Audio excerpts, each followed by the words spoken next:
Let me ask you about the tone of this race of late.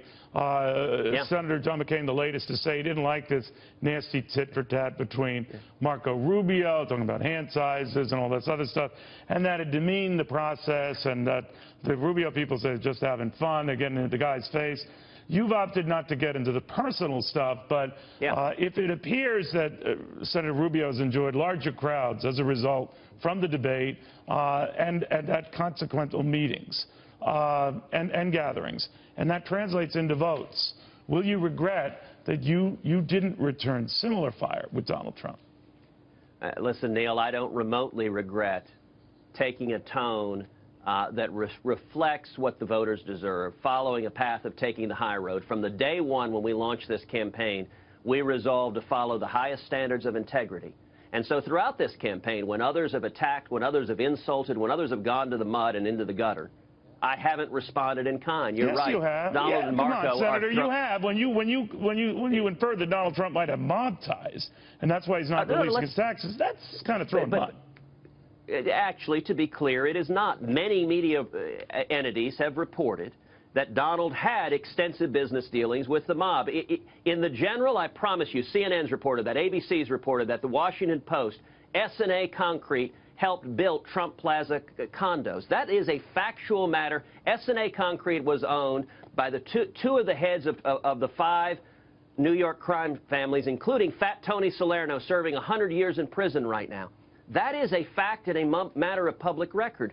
I'm not insulting anyone's character when I point out to the fact that he had business dealings with the mob, and maybe the reason he doesn't want to show his taxes is the business dealings are more extensive than has been reported. Listen, it is not a surprise to anyone watching this that the mainstream media right now is treating Donald with kid gloves. They want Donald to be the nominee because the Democrats and the media recognize they can destroy him in the general election. I promise you, September, October, you're going to be hearing all about these mob ties. If he did become the nominee, Senator, could you support it? Because folks like Ben Sasse, your colleague in the Senate, could not and would not. What do you think? Neil, I have said very clearly, I will support the Republican nominee, whoever he is, but I believe if we nominate him, we are likely headed towards electoral disaster. Then what if Donald Trump came back to you, because he speaks favorably on your intellect, and he came back to you and said, you know, you're just the guy I need on my ticket to calm people down about me. Would Ted Cruz entertain being Donald Trump's running mate? Listen, I am running to be president. I believe we are going to have a great night tonight on Super Tuesday, and that we're going to win the nomination, that we're the only campaign that can beat Donald Trump. Being a running mate? I am not interested in being anyone's running mate. But let me go back to your question, because you didn't let me answer it, Neil. Real quick. Marco and Donald are engaging in nasty personal attacks. I think that's a mistake. I don't think the voters want to see profanity, want to see vulgarity, want to see personal insults. Everything I've said about Donald or Marco is focused on policy and substance and records. I think that's what the voters deserve, and that's what I'm going to give them. I'll focus on, for example, that Marco Rubio led the effort with Barack Obama to pass the Gang of 8 amnesty bill, and that Donald Trump funded the Gang of 8 amnesty effort. That is an objective record fact. When you say he funded the Gang of 8 amnesty effort, he gave money to 4 or 5 of the senators involved. That doesn't mean he's funding their effort. He just funded senators who so happened to be on that part of that group. A lot of them got the money long before they were part of that group. I'm not excusing it or describing it one way or the other, but you seem to be implying that that was his push to get the Gang of 8 stuff through.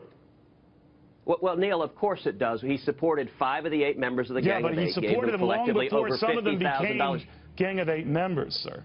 But let's be clear. For 40 years, Donald Trump has supported open-border Democrats. He supported Jimmy Carter over Ronald Reagan. He supported Harry Reid. He supported Chuck Schumer. He supported Hillary Clinton. He supported John Kerry over George W. Bush. All of them were open-border Democrats. And in 40 years, when you keep writing checks to open-border Democrats, people intend the natural consequences of their actions. When Harry Reid and Nancy Pelosi took over Congress, Donald was a huge financial supporter, giving the Democrats control of Congress, and they were actively campaigning in support of open borders. And you know, at the debate last week, Neil, we discovered, number one, that Donald Trump had a $1 million court judgment against him for hiring illegal aliens to build Trump Tower.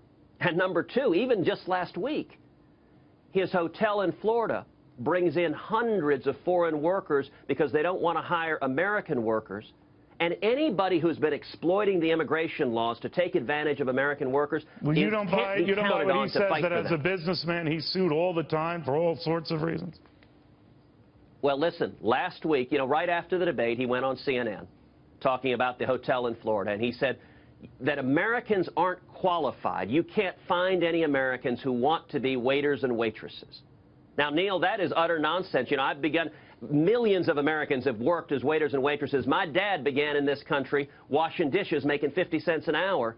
And what the New York Times reported is that some 300 Americans applied to work at that hotel. Donald hired only 17 because he wanted to bring in foreign workers because he could pay them less because they were captive, they couldn't quit. And if you want someone you can trust, Donald Trump is rolling the dice. If you want a conservative you can trust, I ask you, if you're in a Super Tuesday state, come vote today. Pick up the phone, call your friends, call your family, call your loved ones. Super Tuesdays is the most important day in this whole primary. That must be today. I think it's today. Senator, thank you. It is indeed. Thank you very, very much. We appreciate your taking the time. Thank you, Neil. Senator God Ted bless. Cruz.